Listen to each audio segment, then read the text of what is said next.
Warren and I, we never tried to make money out of stupidity of our dumb buyers. We tried to make money by buying. And if we were selling horse shit, we didn't want to pretend it was a cure for arthritis.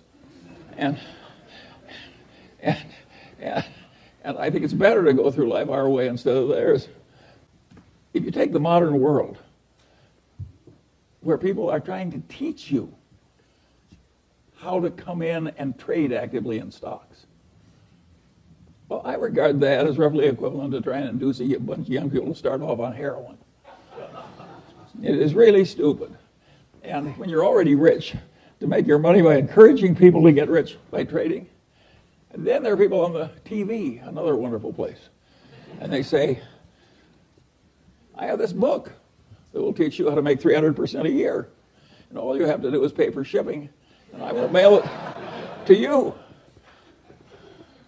How likely is it that a person who had suddenly found a way to make 300% a year would be trying to sell books on the internet to you? And it's ridiculous.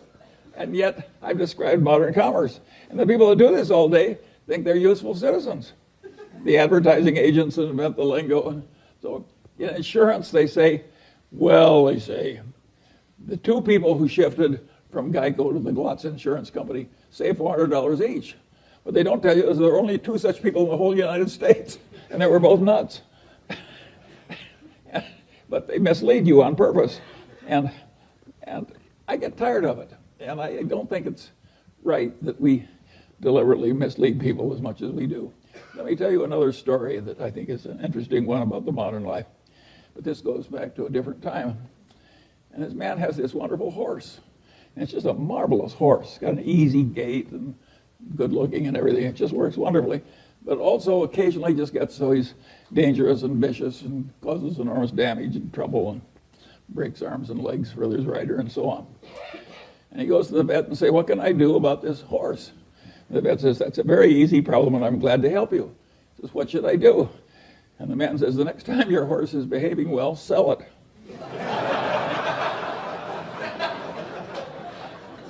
Well, think of how immoral that is.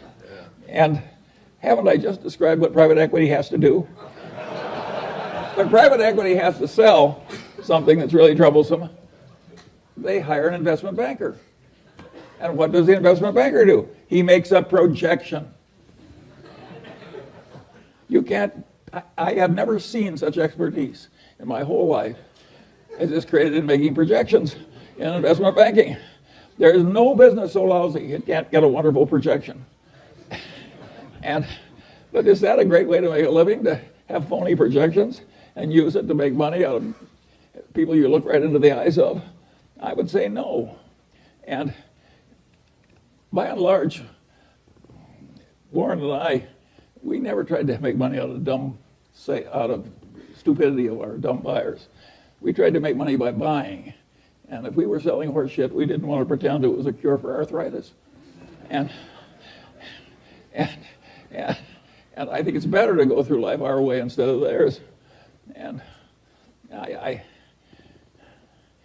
think it's always been this way. I think there's always been chicanery. Think of the carnivals, of the carny operator. Think how much trickery there is in a carny operation. And people just seek out the weaknesses of their fellow man and take advantage. And you have to get wise enough so you avoid them all. And you can't avoid them if they're in your family. I have no solution to that one. But where you have a fair choice, there are just so many people that should be avoided. My father had this best friend and client. And he also had this other client who was a big blowhard. And he was always working for the big blowhard, and he wasn't ever working for his wonderful client whom I admired. And I said, why do you do this? And he said, Charlie, you idiot. He says, the big blowhard is an endless source of legal troubles. He's always in trouble, overreaching and misbehaving and so forth. Whereas Grant McFadden treats everybody right, the employees, the customers, everything. And he gets involved with some psychotic, he walks over there and makes a graceful exit immediately. So a man like that doesn't need a lawyer. And my father was trying to teach me something, and it really worked. I spent my whole life trying to be like Grant McFadden. And I want to tell you, it works. It really works. Peter Kaufman is always telling me if the crooks only knew how much money you could make by being honest, they'd all behave differently. Warren has a wonderful saying I like. He says, you take the high road, it's never crowded. and it's worked. Take the Daily Journal Corporation. We made quite a few millions of dollars out of the foreclosure boom because we published legal notices and we dominated the publication of foreclosure notices in the worst real estate depression in the history of modern times. And we could have raised our prices at the time and made more tens of millions of dollars. But we didn't do it. You know, when your fellow citizens are losing their damn houses in the worst recession, Charlie Munger, billionaire, raises prices. If it would look lousy on the front page of the paper for people around the honest street, should you do it? And the answer is no, of course not. Particularly when Warren always said it's probably always a mistake to marry for money, and it's really stupid if you're already rich. and it's really stupid when you're already rich to get a reputation of being a total no-good-nick.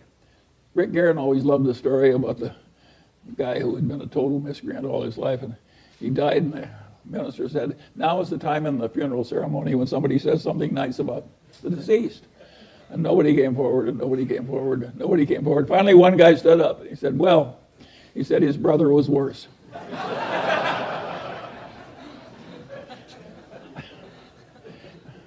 Well, you can laugh, but there are people like that. When Harry Cohn died here, the saying was everybody went to the funeral to make sure he was dead. and so there are a few simple truths that really work. And when it gets to this difficult business the Daily Journal is in, I would say it is a real pleasure to be serving these courts and agencies. They need the automation.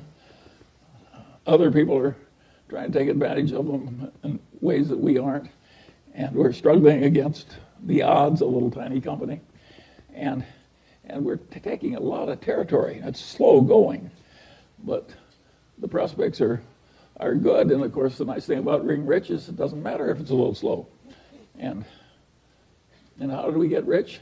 Well, we remembered Grandpa Ingham, and when one of the few opportunities came along, we reached out and seized it.